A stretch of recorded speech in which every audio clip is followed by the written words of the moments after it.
મહાદેવ, હરિઓમ, જય માતાજી। અત્યારે વાગ્યા છે સવારના 8 અને આપણે બેઠા છીએ વાટ જોઈને કે પૂર આવી જ ગયું હોય છે 100%। કારણ કે આજે આખી રાત આપણે વરસાદ વેર્યો ને વરસાદ હારામાં હારો વેર્યો કે જેવી આપણે વરસાદની વાટ જોતા હતા એવો જ વરસાદ આવી ગયો। નકર હવે આપણે આગાહી મુક્ત થઈ ગયા છે, પણ આગાહી વહી ગઈ પછી વરસાદ આવ્યો નહીં। અને અમને એવી ઉપાધિ હતી કે અમારે કેમ એવો વરસાદ નથી આવતો, એટલે અમારે આમ વરસાદ ગાંડો વરસાદ નથી આવ્યો, સારો વરસે છે કે જેવો અમારે જોઈ છે ને એવો પૂર કાઢે એવો આમ પવન ને આમ ત્રાટકનો અંદાજ। અને આજે આખી કાલ બપોરના 3 વાગ્યાનો વરસાદ ચાલુ થયો છે તે હજી 8 વાગ્યા છે, બંધ નથી થયો। આપણે વાડીએ જવું તો વિચાર કરવો પડે ગંગા દોવામાં સહેલું ઉતરાશે કે નહીં। વાડીએ ફોન કર્યો છે ને પપ્પાએ, એટલે વાડીવાળા ભાઈનો ફોન આવશે એ પ્રમાણે આપણે જવા હે, નકર ગા દોવાનું મોડું થાય। બહુ વરસાદ વેરો આજ રાઈતે એટલે સેલું તો ઉતરાઈ જાય તો ફોન આવ્યો એનો કે ઉતરાય એવું છે, પણ વરસાદ બહુ વેરો આજ રાઈત આખી એકદમ અસલ એમ આમ આપણે મોલને નુકસાની કરે એવો નહીં। ના ભારતથી હતી ભારત વેરો એવો જ વેરો છે, આમ પવન ને એવો નથી એમ ધબધબાટી બોલાવે એવો નહીં, આમ સરસ નિરાતે એમ નદી ધોમ જાય છે એમ। આ વર્ષનું પેલું આવું પૂર જોયું છે, આખું વરસ હમણાં પૂરું થઈ જાય ચોમાસું, પણ પૂર આપણે પેલું જોયું છે આવું કે પાણી કેવું સરસ આવે છે। અમારું દેવાંશ કે એમ ધોમ પાણી આવે છે, પાણી જો કેવું સરસ આવે છે। આજ તો આખી રાત સારો વરસાદ વેર્યો, અત્યારે થોડોક ધીમો પડ્યો એટલે પાણી થોડુંક ઉતરું હોય છે, નકર સારું જ પૂર હોય છે નહીં। ગામમાં બધા એમ કહેતા હતા કે સવાર પડ્યા ધીમો પડ્યો, બાકી રાતે તો વધારે આવ્યું તો આનાથી વધારે આવી છે, એટલે આમ જોઈને તો આ વર્ષમાં વધારે વરસાદ આજ પડ્યો આજ રાતનો। અમે તો એમ છું કે વરસાદ જોવા મળશે કે નહીં, પોર વરસાદ જોઈ જોઈને થાકી ગયા હતા। આ તરાવડું આપણું પહેલી વાર સેલકું છે આ વર્ષનું, ભરાણું જ નથી, આજ ઓવરફ્લો થઈ ગયું।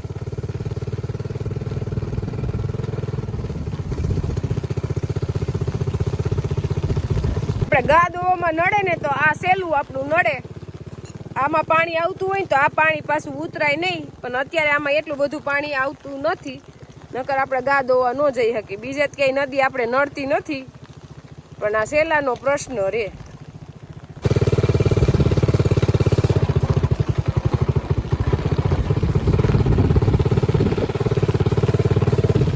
હવે ઉપાધિ નહીં શાળા મોલ નહીં, વરસાદ થઈ ગયો।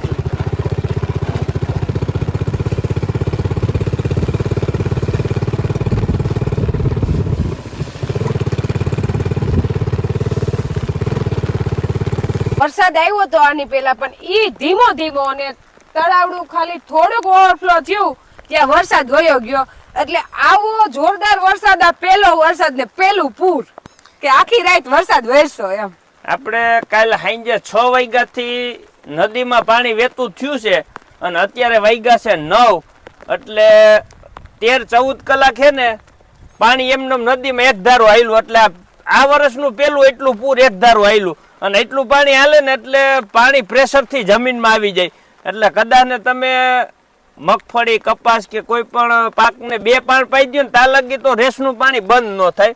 એટલે આપણે જે જરૂરિયાત હતી કે ભાઈ વરસાદ થાય છે આપણે પણ કેટલો કે પાણ જેવો, એની બદલે આપણે તો અત્યારે તો હવે ખરેખર વધી ગયો, કારણ કે ખેડૂતને જરૂરિયાત હોય ત્યાં લગી માગતા હોય, અને થોડો કઈ વધી જાય 12 કલાક વરસી જાય ને એટલે થાકી જાય, એમ કે હવે આ જાય તો સારું। અત્યારે હવે ખેડૂતને એવી પરિસ્થિતિ થઈ ગઈ, કારણ કે અત્યારે પાછો ભેગો પવન છે, એટલે પવનમાં મરચી ને કપાસ ને એવા ઊભા પાકે ને ઢરવાનો પ્રશ્ન બહુ રહે છે। હજી ઠીક આપણે કઈ રોતા નથી કે કપાસ કે ઢૈરા નથી, પણ આવો પ્રશ્ન ઉદ્ભવે ખરો એમ। એટલે હજી લગભગ તો આપણે વરસાદ બંધ થયો જ નથી, આજનો દિવસ વર્ષે એવું જ લાગે, વરાપ દે એવું આમાં કઈ દેખાતું નથી, બધું એક સરખું પેટ વાતાવરણ છે। એટલી આગાહી નહોતી, આગાહી એમ હતી કે 2 ઇંચ ને 3 ઇંચ ને થાહે રેડા, ભારેથી મીડિયમ રેડા રાપટા ની આગાહી હતી, એને બદલે આજ તો આ રાતના આખા ધોઈ નાખ્યા એમ કઈ તો હાલે। વરસાદ હારામાં હારો જરૂરી હતી ને, આપણું વરસ 90% પાકી ગયું, હવે ચણા થાહે. હા, હવે final અત્યારે લગન વીમામાં હતું કે ચણા થાહે કે નહીં, પણ હવે તો થાહે જ નક્કી હે. કૂવો સીધો આપણો ઉપર આવી ગયો. કારણ કે અત્યારે મગફળી બધી ટૂંકી જાતની છે, હા. એટલે હવે 2 મહિનાની થઈ ગઈ છે ને હવે મહિનો દી ઊભું રહીએ એટલે પાવી પડે ને તો એકાદું પાણ પાવું પડે, બાકી પાવી ન પડે બહુ. કારણ કે હજી આ ક્યાં ખબર છે કે આ મગફળીઓ પાવી પડશે કે એમને પકવી દે કે હજી પાછરા તણા છે. ભાદરવો તો ગાંડો વરસાદ હોય હો. એટલે હારા મારું થઈ ગયું. આપણે કેતા હતા કે ભાઈ ભગવાન કરે સારું કરે, નો આવ્યો તો કઈ નહીં, આવ્યો તો ભલે આવ્યો.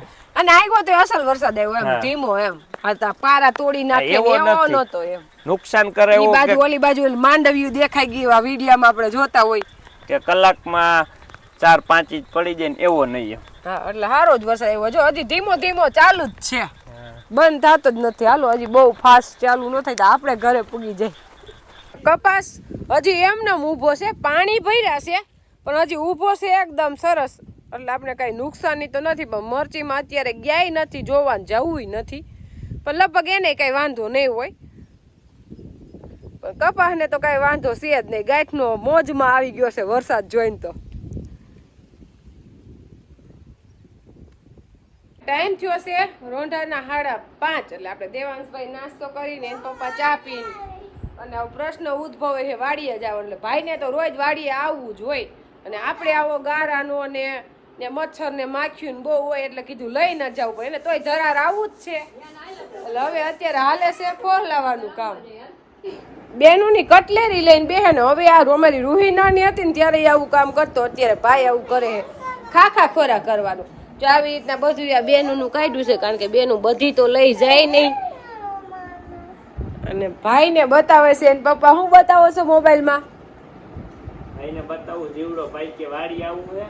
અને અત્યારે આપણે તો સમાચારમાં જોઈશી, અને આપણે જીવડું છે ને કે માણસને કહીએ તો બહુ ઝેરી છે, જોખમ વાળું એમ. ભલે મૃત્યુ ન પામે પણ હેરાન તો થાય, દાખલ થવું પડે. અમુક જીંકા હોય કે બહુ મોટી ઉંમર નડે, એવા સમાચાર સંભળાય છે. હવે હાસું ખોટું તો ભગવાન જાણે. કેસ ઘણા કેસ આવ્યા એવા જીવડાના, એટલે સાવચેત રહેવાનું હોય. મોટી માઈડનો કેસ છે, એ મોટી માઈડનો કેસ છે. એમાં એ બાઈને જુનાગઢ દાખલ કર્યા, ત્યાંથી પછી રાજકોટ લઈ ગયા છે, અને પગ આમ ફરી જાય હવે એવું થઈ જાય. એટલે બાઈને જીવડું બતાવું કીધું જો, એટલે આપણે વાડીએ કીધું ન થવું એમ. તો એને શેની બીક નથી લાગતી, એને આવું જ છે. તોય એને શું ખબર પડે? એ કેવો એ ભાઈનો પગ થઈ ગયો તો જોયો ને તે મોબાઈલમાં. અને અત્યારે મોબાઈલ આવતા એક આ સારું થઈ ગયું, બધાને સીધી બધી પરબારી ખબર પડી જ જાય, કાઈ પણ પડી જાય. અને જાજી અફવાય હોય, આમાં બધું ભેગું હાલે. અત્યારે મોબાઈલમાં અફવાય જાજી હાલે, ફેક મેસેજ મૂકી દે. ભલે આ તો સાચું છે, આ ખોટું નથી, પણ અફવા જાજી હાલે. કાલ બપોરથી અને આખી રાત વરસો વરસાદ, ને આજ બપોર લગન ધીમે ધીમો આવ્યો. એટલે બહુ વરસાદ ના થયો, વરસાદ બહુ સારો થઈ ગયો. આજ આપણે વરાપે દઈ દીધી, એટલે મોલ ને નડે નહીં, કોઈ મોલ પીરો ન પડે કે પચકે નહીં કે બરે નહીં. વરસાદ અતિ થાય તો ઈ પોરની ઘોડે આપણે મરચી બળી ઈ પ્રશ્ન રે, જેને રેસાતી હોય ઈ જમીનમાં. આપણે તો એવો કઈ પ્રશ્ન છે નહીં, આપણી જમીન રેસાતી નથી. આપણે તો 2 દી વરસાદ ન આવે તો પાછું હાથી હાલે એવી જમીન છે હારમ હારી. પણ જ્યાં રેસ ફૂટતા હોય ને જમીનમાં એને રે પ્રશ્ન. એટલે આપણે ભગવાનની દયાથી આજ વરાપ દઈ દીધી, એટલે કઈ ઉપાધિ નથી. અને પાછો કાલ ભલે આવતો વરસાદ. શું કરો છો ન્યા? હું આમાં હે ને જોઉં છું કે ફૂલ તો બબે સાર હવે આવી જાય. જો એની કમ ફૂટવા માંડી છે, એ તો થઈ જાય, મોગરા માંડ્યા દેખ. પણ આમાં લશ્કર ઈર આવી ગઈ છે, એ તો જો હોય જ સારી ફૂલમાં જ બરોબર. આ ફૂલ આવ્યું ને એમાં ફૂલમાં જ છે. એટલે લશ્કર ઈરનું ઓગસ્ટ મહિનો છે ને, એટલે જોખમ તો રહે જ મગફળીમાં બધે. અત્યારે શક્યતા રહે, પણ હજી મગફળીમાં આટો માર્યો વાંધો નથી, પણ ફૂલમાં હે એ ફાઇનલ છે જ. આમાં એટલે ફૂલ આમ જોઈએ એવું ખીલે નહીં, નહીં ખાઈ જાય. અને પોપિયું જોઈને એમ થાય છે કે બહુ સારામાં સારું થઈ ગયું. કારણ કે આ પોપિયું અહીંયા ઉગ્યું ને એટલે હું કાઢી નાખતો તો, કીધું અહીંયા વાઈને કાંઠે રાખીને શું કરવું એમ. ત્યાં દેવાનસિંહ મમ્મી કેવું ભલે ને રહ્યું, તમને શું નડે છે કે, પણ એક પોપિયું છે તો એકેય હગારા આમાં પોપિયા તો જો આવી પડ્યા કોઈ એની લિમિટ નથી એમ. હજી મોટું થતું જાય એમ આવતા જ છે. ચાલુ જ છે. જેમ ઊંચું ગયા રાખે છે એમ પોપિયા વૈધા રાખે. તો આની વરસાદ ન રહે એ તો પાકું. કારણ કે જો આ આમાંય ફૂગ આવે જો. એટલે રોગ તો બધે છે જ. હાવ રોગ વિનાનું કાંઈ નથી. એટલે આમાંય બગડે તો ખરી ફાઇનલ. જો આ પીરું થઈ ગયું ને એટલે આમાંય ફૂગ આવશે. પણ આવી પૈડા અઢળક એમ કે આપણે પોપૈયું ખાઈને જે બી નાખ્યું હોય ને અહીંયા એમનો રોપડો થઈ ગયો ને આપણે રાખી દીધો, કઈ વાવ્યું નથી. હા, એ ઓટોમેટિક એની રીતે કુદરતી રીતે થયો છે. પણ અસંખ્ય એમ હાવ જગ્યા નથી. આમ અમુક તો હાવ ઝીંકા વૈશમાં રહી ગયા. એ તો મોટા મોટા ન થાય. એ ન થાય. હા, કારણ કે એટલા આમ આવી જ પૈડા હે ગીત છાવ. આ તો પાકી જાય થોડાક દીમાં પાકશે જે પીળું થવા માંડ્યું. 15 દી જાય ને ત્યાં પછી મનશે એક પછી એક પાકવા. પણ એ હાશું કે બહુ જાજા થઈ ને તો ફળ નાનું થઈ પાકું. જો આ પેલું જે પોપ્યું છે ને આ ઈએસએલ મોટા છે આ 2-3. પછી જો આ ઝીંકા છે એટલે મને એમ છે એવું પદા થાય. કારણ કે જાજી સંખ્યા થાય તો એને પોષણ ઘટે. પણ આપણે એને દેશી ખાતર કે નાખ્યું નથી પણ એક તગાર હોય નાખી દેવું. એટલે નાખી દઈ ને તો એને બધાય તત્વ પૂરા મળે ને તો બધાય ફળ એકરખા થાય એમ. આદુ છે એટલે આદુ થાય ને એ આપડા મહેશભાઈ છોકરીએ વાવ્યું છે આદુ થાય તો ખરી. જો અસલ અંદર થઈ ગયું અત્યારે કમ્પ્લીટ. આવી ગયા શાકભાજીના વેલામાં. આમ તો બીજું કઈ કામ થાય એમ છે ને એમ શાકભાજી ગાય દોય કઈ જવાનું. અને દૂધી પેલા મને એવું લાગતું હતું કે અહીંયા આપણે એક તો જમીન આસી એમાં આગળથી ધૂળ બધી તણાઈ ગઈ હોય એટલે કીધું અહીંયા દૂધી આપણે થાવાની નથી, વાવી છે એવું જ છે. હતા તો 2 વેલા પણ એવું નથી કે દૂધી હવે થા હે. દૂધી થાય જાજી તો દૂધીનો હલવો ખાય. અને દૂધીનો હલવો ને કાંઈ ઓરો જ બનાવવાનો હોય. એટલે અત્યારે આપણે એક દૂધી તો લઈ અને બીજી 2, 3, 4 દૂધી છે પણ એ બધી જો નાની છે. થઈ ગયો કમ્પ્લીટ. એ કાલ છે ને મોટી થઈ જાય. હા, એ દૂધી કાય ઘા દૂધી આજ જોઈ હોય ને તો કાલ પાછા આવા ટાઈમે આવશું ને તો એ દૂધી આવડી હશે. અને દૂધી એક દિવસમાં મોટી થઈ જાય. ઘીસોડામાં આપણે થોડો માઇનોર રોગ આવ્યો છે કે એવી ફૂલ માં આવી છે એટલે એ ફૂલમાં ડંક મારી જતી છે ને. ફૂલમાં ન મારે પણ ફળ હોય ને હજી નાનું તો એ ફળમાં એ છે ને ડંક મારી દે. હાવ ફૂલ ઉઘડતું હોય ત્યાં જેમ. એટલે આમ ઘીસોડું અસલ હોય કમ્પ્લીટ પણ ડંક મારી દે ને એટલે અહીંયાથી હળો પડે પછી. એટલે એ આપણે એની ટ્રીટમેન્ટ કરવી જોઈએ. એટલે ઘીસોડામાં હમણાં બ્રેક આવી ગઈ છે. હા, કારણ કે એવો રોગ આવી ગયો એટલે બગડી જાય છે વરસાદની હિસાબે. અને આ વરસાદ ભેગો ન રહે થોડોક તો બગડી જ જાય. ગમે શાકભાજી ઉતરતું જ બંધ થઈ જાય.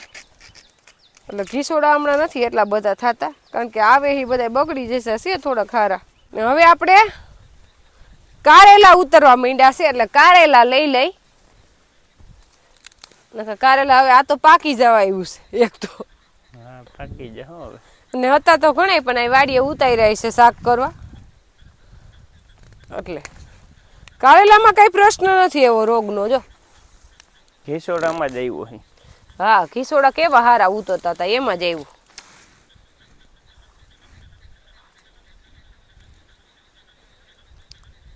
અમે વરસાદ આવે ને એટલે થોડોક તો પ્રશ્ન રહે જ શાકભાજીમાં. શાકભાજી છે ને વરસાદ આવે ને એટલે સમજી લો ને બગડે. શાકભાજી ને વરસાદ ને આડવે રહે. હા, તો આપણે શાકના કારેલા ઉતરી ગયા. ભીંડો તો જો કેવડો મોટો થઈ ગયો. એક ભીંડામાં 4, 5 સિંગ આવડે ને એવડો ભીંડો થઈ ગયો છે. ચાલો આપણે કાકડી લઈ લીધી, કારેલા લઈ લીધા ને દૂધી લઈ લીધી એટલે આપણું શાક થઈ ગયું.